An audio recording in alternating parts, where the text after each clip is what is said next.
So today we move on to 6.2, and that is sum, difference, and double angle identities. So in this chapter 6, again, we've talked about reciprocal identities and Pythagorean identities already, and you've worked with those simple identities. Today we're going to move on and we're going to learn about some more identities.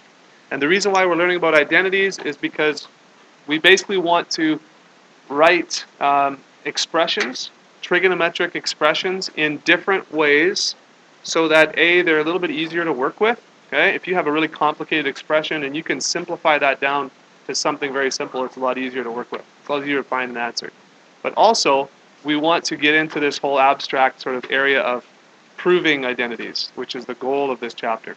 So we're going to be looking at how we can rewrite certain expressions to make them into other expressions. So if we look back, right, if we look back to what we did the last day, I am taking something like this, a very simple Pythagorean identity, and I'm writing it a different way. So if I have tan, if I know the tan of something, and it doesn't show up in this expression, I can actually use it in this one, knowing that they're both true. Okay, and they're really derivatives of each other. So in 6.2, we're going to learn some more identities before we get into actual full-blown kind of proving. Because proving identities, we put all this together. So 6.2. All right, I want to start off with taking some things that we know. Okay, so sine of 90 degrees. Who remembers what the sine of 90 degrees is? Anybody? Okay, it is 1, yeah. Let's see, where do I have the unit circle? Okay, I have it right here. So the sine of 90 is the second coordinate there, and it is 1, exactly. So the sine of 90 is 1, okay? Now, I know a few other things from this unit circle. We know the sine of, let's say, 30 degrees, okay? So what is the sine of 30 degrees? And, oh, there it is there. I see. Okay. So the sine of 30 degrees is 1/2. Okay. How can I do this? Whoa. Whoa. Isn't that amazing? Okay, so what did I say? 1/2. Okay. Apparently I have a lot of windows open. Let's go back. Yes, it is amazing technology. Okay, what's the sine of 60? It is root 3 over 2, right? Sine of 60 is root 3 over 2. I'm not sure how it's possible that you guys are more amazed with technology than I am. I am a dinosaur. And you guys like live with this every day. Why is that freaking you out so much? It's not amazing. Just so you know, it's not amazing. Okay. So, all right. Now, if you look at these, hang on for a second. If you look at these numbers right here, there isn't anything really striking about these numbers. However, there is something neat that I will show you. What happens if you square 1/2? What do you get? 1/4. And what happens if you square root 3 over 2? What do you get? You get 3 over 4 when you square that. Anyone see anything really cool here at all yet? No? Yes? No? Oh, when you square them, they change. Okay. Very good. What about that? That is kind of cool right there. Okay. Now, I totally could have just made that up. That's not necessarily something that's true all the time, right? But that is something that is kind of cool. We square those. Okay, we get related. Now, what else do you notice about these, this right here, those three things? Or more specifically, those three parts. Oh. Okay, Mr. Reed's texting me. It's none of your business. It's none of your beeswax. It's school related. Okay, it's just another amazing feature of technology. Okay. Yes, I will confiscate my own cell phone. Absolutely, I'd love to. I'd like to throw it out the window right now. Nobody get a hold of me. That'd be awesome. Do it. You guys suck. Okay, 90 equals 30 plus 60. Where's the ooze? Come on. Ooh. Okay. Now you're thinking, this teacher is fairly lame because that is not cool at all. If you're thinking about cool, that's not necessarily cool, but it is interesting.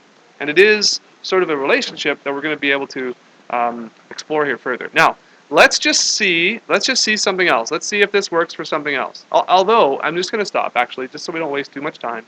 This whole squaring thing, it's not the squared that makes this happen, okay? Generally.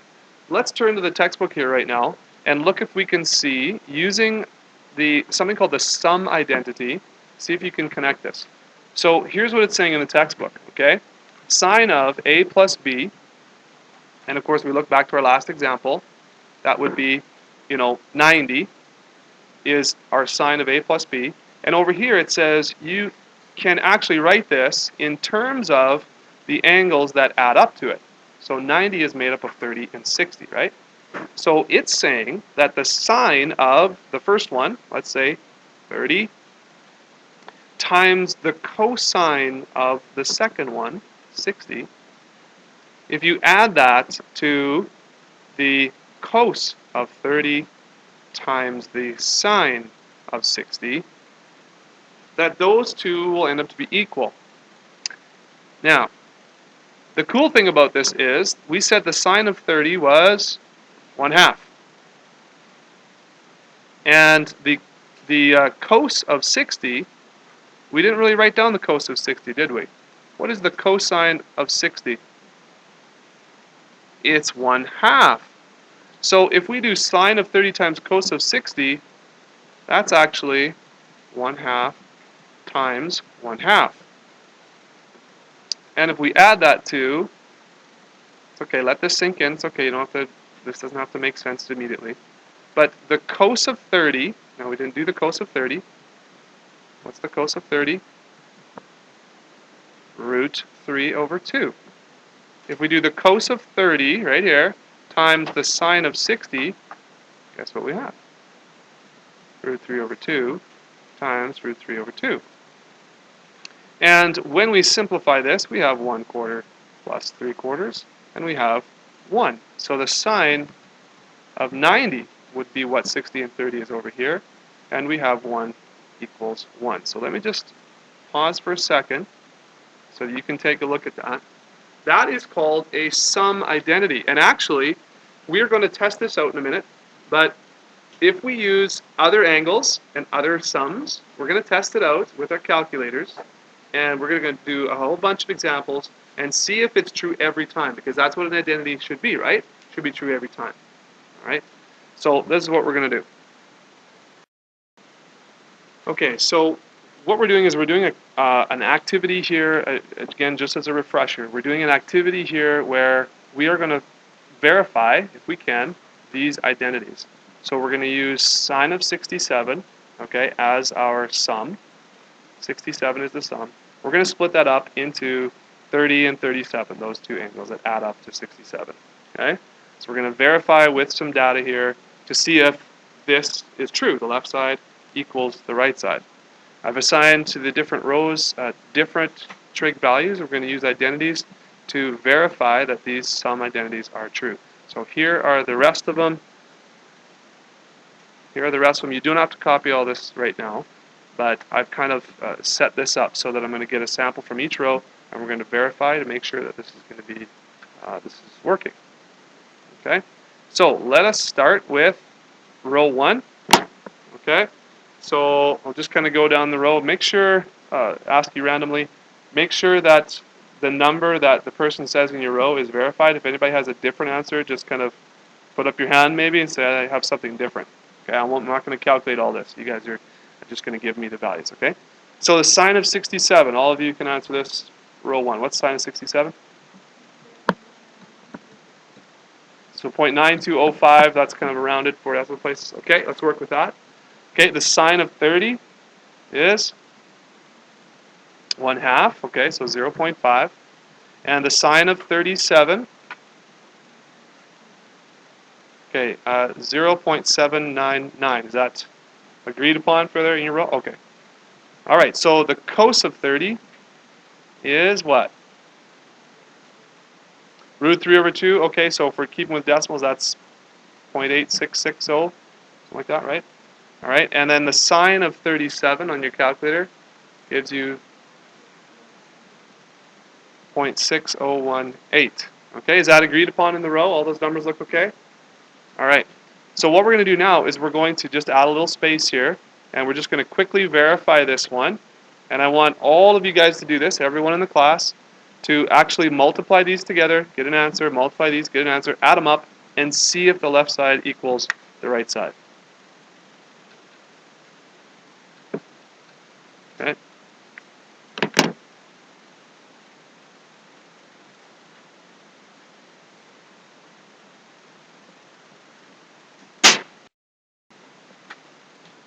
All right. On the second example here, we've figured out the cos of 112 is negative 0.3746 and change.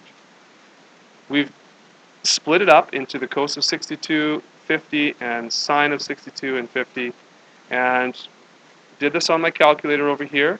Did everyone else get this answer as well, the same as cos 112? Okay, did that line up? Okay, so you see the answer over here.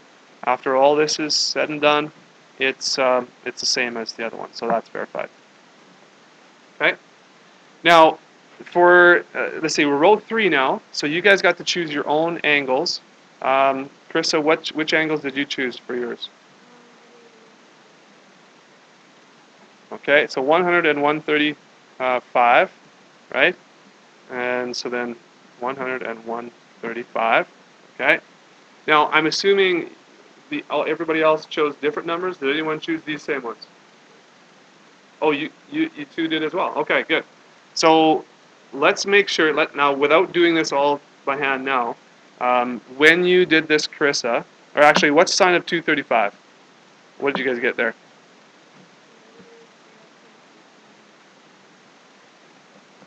Okay. So the three of you, when you guys did this side, when you evaluated this, did it equal this number here? Or did you get something different? Yours did.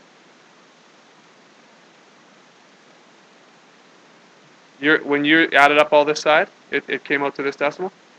Okay. Josiah? Yes? All right. So the other two in the row there, you guys picked different numbers. Okay. Just quickly, did your right side equal your left side? Yes? When you evaluated it out? Okay. And Drew, did yours work out? Yes? Okay. What angles did you pick? 93 and 142. Okay. Now 235. And you picked?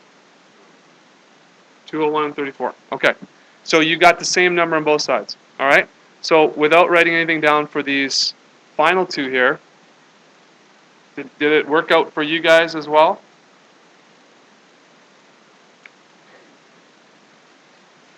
Okay, I got one nod. Yeah. Everyone else is madly pounding their calculators. Okay.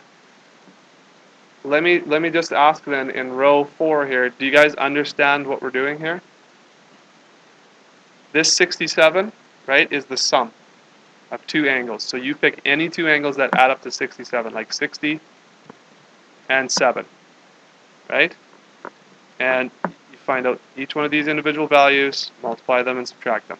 Okay, so I'll ask again, did you do this, and did both sides line up? What did it say? Yes? Okay. Did anyone choose 60 and 7? You guys all chose different ones. Okay, finally, row 5 over here, you guys did 112. Okay. You picked two angles that added up to 112. Naomi, which angles did you pick? 70 and 42. Okay. And did your left side line up with your right side? Do this identity as well? Okay. Anybody else? Yes? Okay. All right. So the attempt here, okay, was to do, like 15 different versions of these identities, and hopefully that they were verified at least partially in the ones that we did, right? So the ones that we did should have lined up if these identities are true, okay? So if we have a counterexample, or if we have one that didn't line up and you did everything right, and there is an angle that we found that didn't